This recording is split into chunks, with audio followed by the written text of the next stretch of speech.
संतोष देशमुख हत्या प्रकरणाच्या आजच्या सुनावणीत मित्रहो नेमकं काय घडलं ही सविस्तर माहिती घेण्यासाठी कुठेही स्किप न करता हा व्हिडिओ शेवटपर्यंत बघा. मित्रहो, आज झालेल्या महत्त्वाच्या सुनावणीत पत्रकार परिषदेत बोलताना सरकारी वकील उज्ज्वल निकम साहेब काय म्हणतात लक्षपूर्वक ऐका.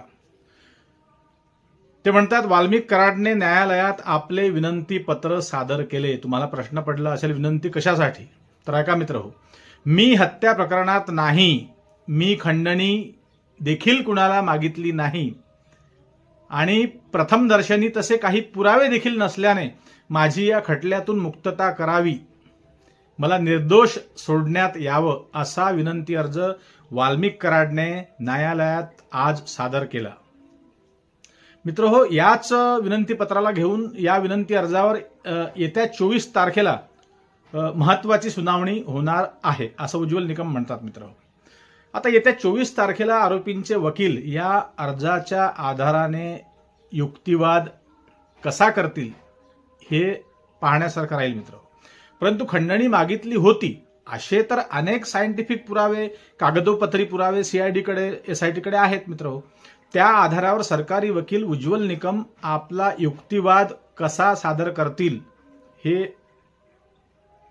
बघायचं आहे मित्र. आता यात देखील चिंतेचा विषय हा आहे, लक्षपूर्वक ऐका, वाल्मिक कराडच्या विरोधात अनेक सबळ पुरावे असून देखील वाल्मिकच्या वकिलांनी या विनंती अर्जाचा घाट का घातला आहे. यामुळे मित्रहो पुन्हा शंकेचं भूत सवार झाला आहे, शंकेचं भूत सज्ज झालं आहे हे लक्षात घ्या. त्यामुळे आता 24 तारखेला, येत्या 24 तारखेची पुढील सुनावणी ही अतिशय महत्त्वाची ठरणार आहे. त्यानंतर वाल्मिक कराडची चल आणि अचल संपत्ती किती आहे ते बघून त्याचे रिपोर्ट्स आले आहे, परंतु ती संपत्ती जप्त करण्यात यावी अशी विनंती देखील उज्ज्वल निकम यांनी कोर्टापुढे आज केली आहे. मित्रहो, विशेष म्हणजे या आजच्या पत्रकार परिषदेत कृष्णा आंधळ्याच्या फरारीवर मात्र काहीही वक्तव्य उज्ज्वल निकम यांनी केलं नाही. ठीक आहे, परंतु निदान पत्रकारांनी तरी तो प्रश्न उपस्थित करायला हवा होता. कृष्णा आंधळे उपस्थित होईस्तोवर अर्थातच त्यावर उज्ज्वल निकम काही वक्तव्य करणार नाही, त्यांनी करूही नाही.